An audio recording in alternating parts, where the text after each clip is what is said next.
My name is Vishakha Chauhan, working as Assistant Professor in Smriti College of Pharmaceutical Education, Indore. And the topic which is going on is Drug and Cosmetic Act 1940 and its rules 1945. The next topic is Manufacture of Drug. DNC के according किस तरह जो है drugs manufacture की जाती है हम अभी देखेंगे। The fourth point is loan licenses. जो फोर्थ क्राइटेरिया हमने देखा था वो ये है कि आप लाइसेंस को ग्रांट कर सकते हैं as a loan from anybody else.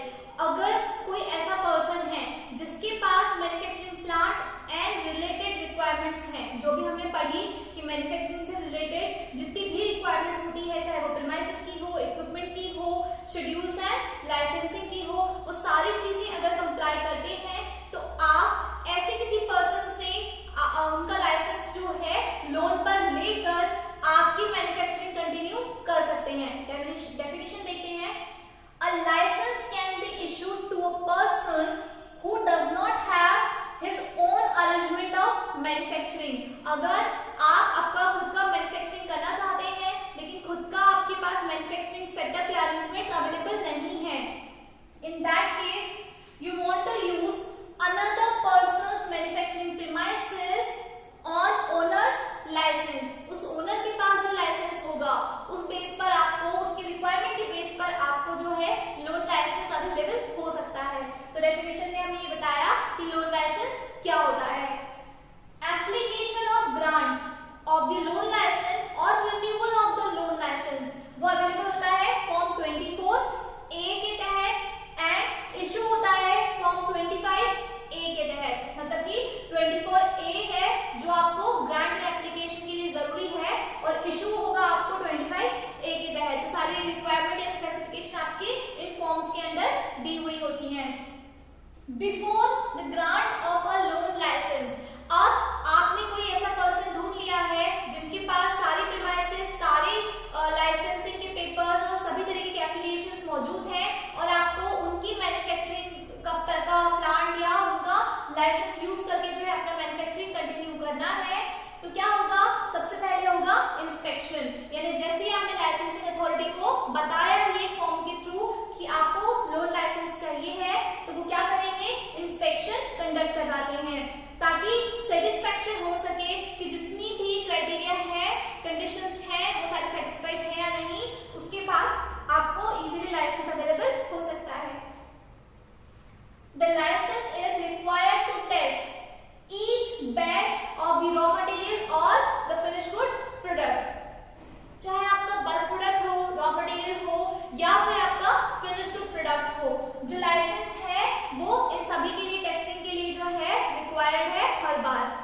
उसके बाद रिलेवेंट रिकॉर्ड मेंटेनेंस, जैसे कि आपने सपोज इस ईयर में किसी के लोन लाइसेंस के लिए अप्लाई करा किसी के साथ और उनके ओरिजिनल पेपर पर आपने जो है अपना मैन्युफैक्चरिंग कर लिया, उसके बाद उनकी कंडीशंस जब ये होगी कि उनका लाइसेंस एक्सपायर हो जाएगा, उसके बाद वो अपनी जो भी प्रीमाइसेस की, जो भी इक्विपमेंट से रिलेटेड जितने भी क्राइटेरिया है वो सेटिस्फाई करने के बाद वापस इंस्पेक्शन करवाते हैं और उसके बाद उन्हें रिन्यूअल मिलता है।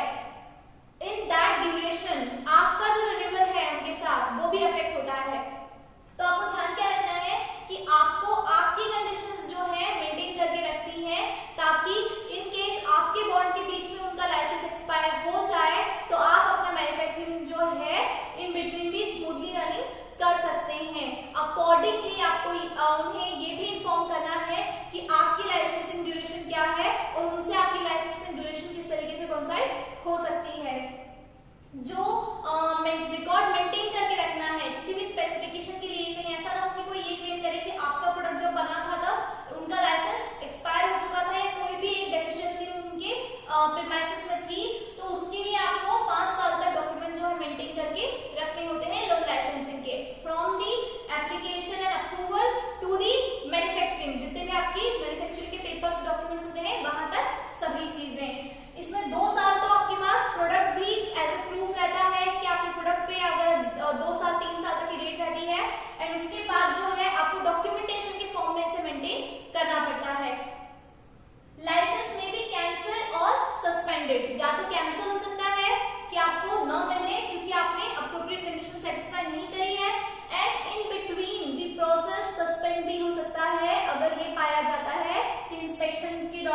कोई भी ऐसे टर्म्स थे, कोई भी ऐसे शेड्यूल के रेगुलेशंस थे जो हैम्पर हो जाते हैं। इन दैट केस आपको जो है डेफिशिएंसीज के बेसिस पर सस्पेंड किया जा सकता है। तो ये रिक्वायरमेंट थी आपकी लोन लाइसेंसिंग की।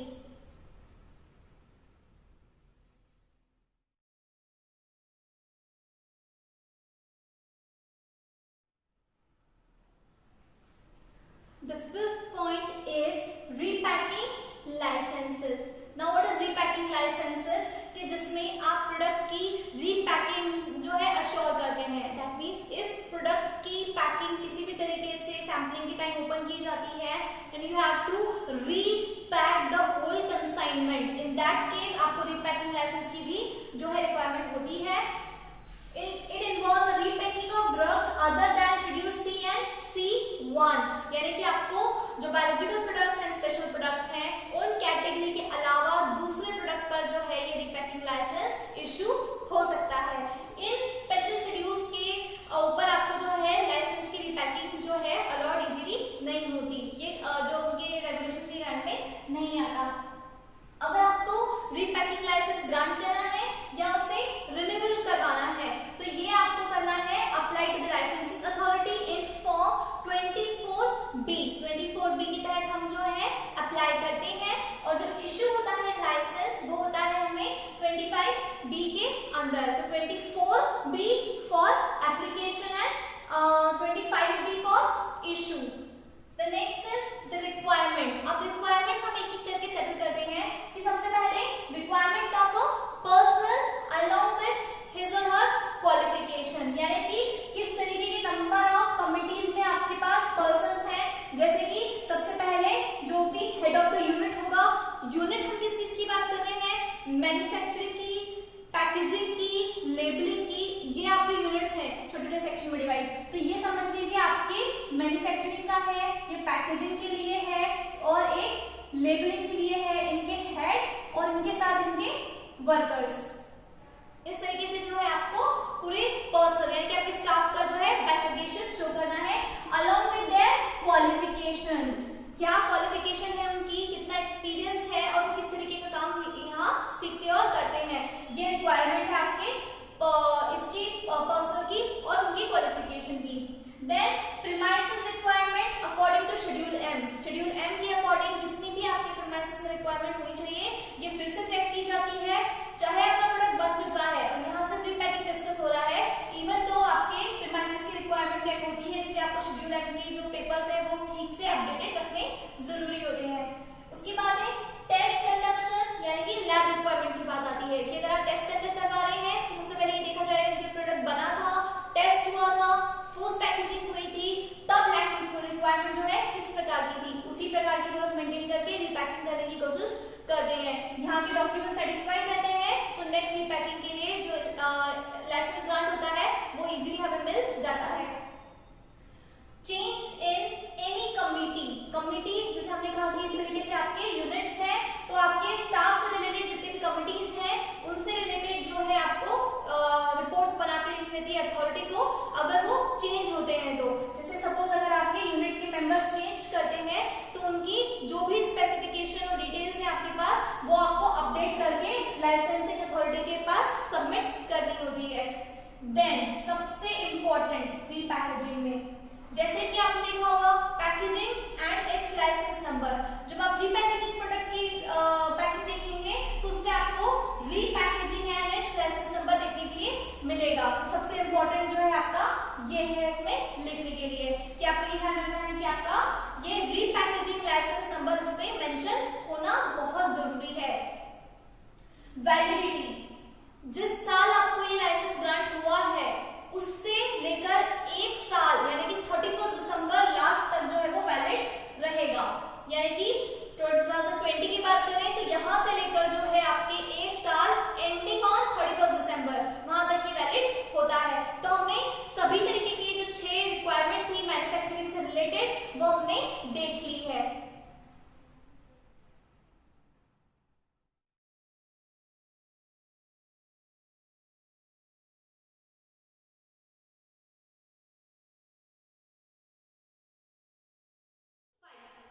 इसके पहले हमने मैन्युफैक्चरिंग की कुछ रिक्वायरमेंट्स देखी, किस तरीके से कुछ 6 अलग-अलग सेगमेंट्स में डिवाइड करके हमने पढ़ी है, वो हमने लास्ट वीडियो में टॉपिक कंप्लीट किया है। और मैन्युफैक्चरिंग के बाद अब नेक्स्ट क्राइटेरिया या नेक्स्ट टास्क होता है सेल का, कि किस तरीके से जो है ड्रग मैन्युफैक्चरर से कंज्यूमर या पेशेंट तक अवेलेबल होती है। तो हम देखते हैं सबसे पहले मैन्युफैक्चरर मतलब कि वो पर्सन जो इन्वॉल्व होता है आपके प्रोडक्शन में, मतलब कि जिस भी ड्रग की, जिस भी टाइप की फॉर्मुलेशन की आप बात कर रहे हैं, वो कोई कंपनी पर्सन है जो बनाता है, वो मैन्युफैक्चरर है जिसके पास किस किस तरीके की रिक्वायरमेंट होनी चाहिए मैन्युफैक्चरिंग के अंदर, वो हमने सारी पढ़ ली है। जैसे ही कंपनी पर्सन या मैन्युफैक्चरर की तरफ से एक कंसाइनमेंट रेडी हो जाता है, उसका टास्क होता है सेल करना, कि किस तरह वो मार्केट में उसे सेल आउट कर सकता है। तो सबसे फर्स्ट पर्सन जो मैन्युफैक्चरर की अप्रोच में आता है वो होते हैं स्टॉकिस्ट। स्टॉकिस्ट वो पर्सन होते हैं जो मैन्युफैक्चरर से बल्क में प्रोडक्ट खरीद के अपने पास स्टोर करते हैं और डिफरेंट मार्केट के होलसेलर के पास जो है उनकी डील्स होती है। जैसे कि अगर सपोज मार्केट में ये होलसेलर पर्सन जो हैं, इनके कुछ क्राइटेरिया यहाँ पर फिक्स रहते हैं कि ये so and so cosmetic product रखेंगे, ये so and so drug product रखेंगे, कोई पैरेंटल्स रख सकता है या फिर कुछ जो भी बायोलॉजिकल प्रोडक्ट्स वगैरह की जहाँ डिमांड होती है। तो अकॉर्डिंगली किस तरीके के प्रोडक्ट्स रखते हैं, इसमें और भी प्रोप्राइटरी जेनरिक मेडिसिन वगैरह सभी तरीके की चीजें आती हैं। ये होलसेलर के पास कुछ सेगमेंट्स डिवाइडेड होते हैं, लेकिन स्टॉकिस्ट वो पर्सन होते हैं जो डायरेक्टली कांटेक्ट होते हैं मैन्युफैक्चरर से, जो अपना पूरा कंसाइनमेंट जो है एक स्टॉकिस्ट को देता है। ये स्टॉकिस्ट जो होते हैं नंबर ऑफ यूनिट में अपना कंसाइनमेंट रेडी रखते हैं ताकि ये डिफरेंट स्टेट या सिटीज को टारगेट करके अपने पर्टिकुलर होलसेलर के पास बल्क में प्रोडक्ट डिलीवर कर सके। नाउ द होलसेलर, ये कौन पर्सन होता है? आपने देखा होगा कि आपके सिटी के अराउंड या आपके लोकेलिटी में एक होलसेलर पर्सन होता है। एक सिटी में अगर एक मेन होलसेल मार्केट होता है, वहां पर इस होलसेलर के पास नंबर ऑफ प्रोडक्ट अवेलेबल होते हैं किसी एक ब्रांड के। ये डायरेक्ट कांटेक्ट में होता है रिटेलर के।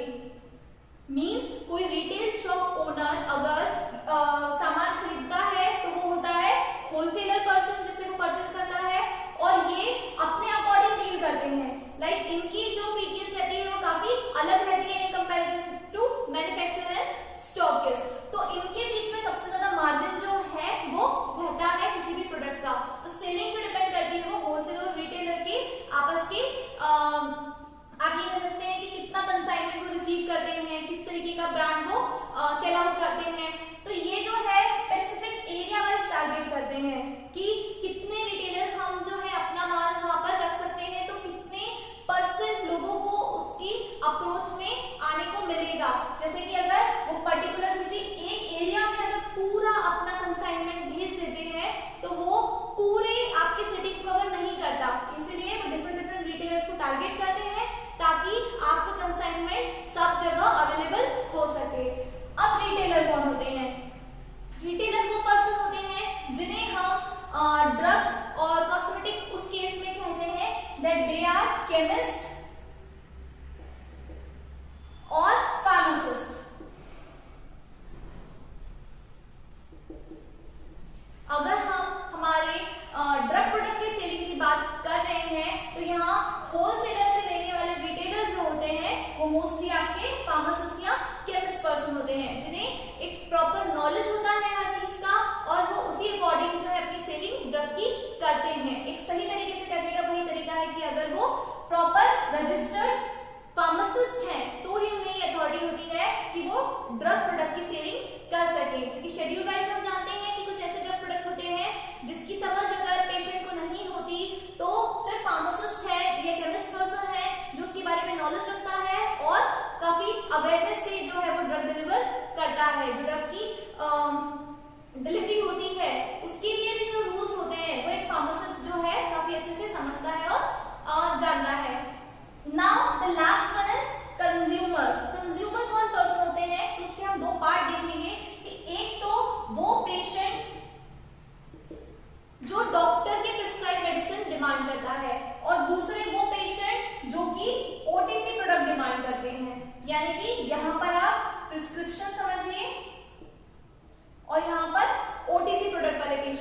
बहुत सारे प्रोडक्ट्स जैसे कि जो सिंपल आप कफिंग का एग्जांपल है तो कुछ लॉजेंजेस जो अवेलेबल है मार्केट में ओटीसी प्रोडक्ट होती हैं। अगर हम स्नीजिंग वगैरह एग्जांपल है तो कुछ जनरल स्प्रेस अवेलेबल हैं या फिर डिकंजेस्टेंट अवेलेबल है, वो आपको ओटीसी में मिल जाते हैं। ऐसे कुछ बहुत सारे प्रोडक्ट्स हैं जो आपको ओटीसी प्रोडक्ट के नाम से मिल जाते हैं। और बाकी जो स्पेशली डॉक्टर के प्रिस्क्रिप्शन पे अवेलेबल होते हैं, मतलब विदाउट मेडिसिनल प्रैक्टिशनर की प्रिस्क्रिप्शन के जो आपको अवेलेबल नहीं होते हैं, वो प्रोडक्ट आते हैं कौन सी कैटेगरी में आते हैं? शेड्यूल एच में, जिसमें प्रिस्क्रिप्शन जरूरी है, और शेड्यूल जी में वो जिसमें डॉक्टर का सुपरविजन जरूरी है, मतलब पूरी मॉनिटरिंग जो होती है कि ड्रग कितनी दी गई है, कितने डोज में दी गई है, क्या उसका स्पैन है, वो सारे शेड्यूल जी में आते हैं। तो ये इस तरीके से जो है पेशेंट भी या कंज्यूमर भी है, वो जो रिसीवर हम कह रहे हैं ड्रग का या डोजेज फॉर्म का, वो भी दो प्रकार के हो सकते हैं। तो ये है एक जनरल आपका सेलिंग का लुकआउट जो आपको ड्रॉ करना होता है कि मैन्युफैक्चरर यानी कि ओरिजिनल पर्सन जिन्होंने आपका पूरा कंसाइनमेंट मैन्युफैक्चर किया है, प्रोड्यूस किया है, पैकेज की है, लेबलिंग करी है, सारी कंडीशन सेटिस्फाई करी है। देन स्टॉकिस्ट, जो कि आप ये समझ लीजिए कि स्टॉकिस्ट एक बॉन्ड है जो कि होलसेलर से आपको जोड़ता है, और होलसेलर पर्सन जो है अपने रिकमेंडेड रिटेलर्स के पास जो आपका प्रोडक्ट है वो डिलीवर करता है, एंड ऐसे फिर जो है कंज्यूमर को आपकी प्रोडक्ट अवेलेबल होती है। इसके बाद सेलिंग में हम देखते हैं कि किस किस टाइप के प्रोडक्ट्स के लिए जो है हमें सेलिंग लाइसेंस अवेलेबल होता है।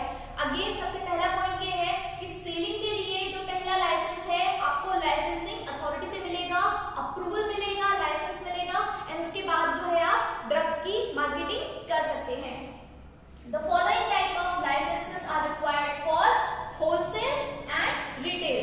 दोनों में रिक्वायरमेंट की जरूरत होती है। Firstly, the drugs other than those specified in Schedule C, C1 and X. इनके अलावा जो ड्रग्स हैं उनके लिए आपको लाइसेंस लेना पड़ता है। The drugs which are specified in Schedule C, C1 and X, जो इसी ड्रग के टाइप्स होते हैं, यानी कि biological products, special products and abusing drugs, इनके लिए आपको अलग लाइसेंस लेना पड़ता है।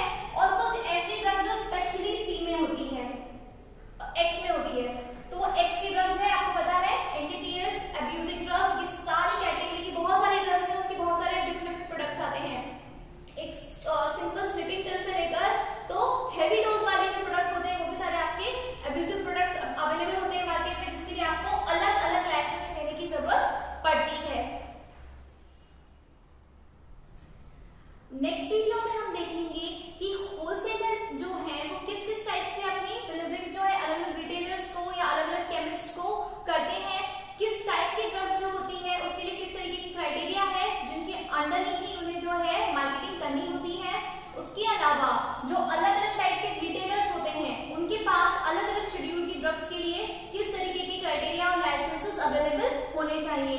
हम जानते हैं कि एक्स ड्रग के लिए जो है शेड्यूल एक्स के लिए हमें काफी अलग लाइसेंसेस और काफी अलग रिक्वायरमेंट की जरूरत होती है, from the premises to even कि आपके पास किस तरीके के कंपार्टमेंट्स हैं, स्टोरेज के लिए आपके पास क्या क्या कंडीशंस होना चाहिए, इंस्पेक्टर्स की विजिट किस तरीके से होती है और किस तरीके से वो अलाउ करते हैं कि आगे वो रिटेलर जो है अपना ड्रग कंज्यूमर को सेल आउट कर सकते हैं। From qualification to premises requirement हम सभी इसमें देखेंगे। और जो दूसरी कैटेगरी की ड्रग होती है जिनके लिए जो है आपको ऑप्थेल्मिक प्रिपरेशंस या कुछ बायोलॉजिकल प्रोडक्ट्स के लिए, उसमें भी इनमें काफी सारे रिटेलर्स में जो है सब डिविजन्स आते हैं जो कि हम वन बाय वन पढ़ेंगे। फाइनली हम कंज्यूमर से रिलेट करके ये जानेंगे कि किस तरीके की गाइडेंस कंज्यूमर के पास होनी चाहिए ताकि वो किसी रॉन्ग मार्केटिंग में जो है टारगेट न बन सके। तो ये सभी वीडियो जो है मैं नेक्स्ट उसमें शेयर करूंगी।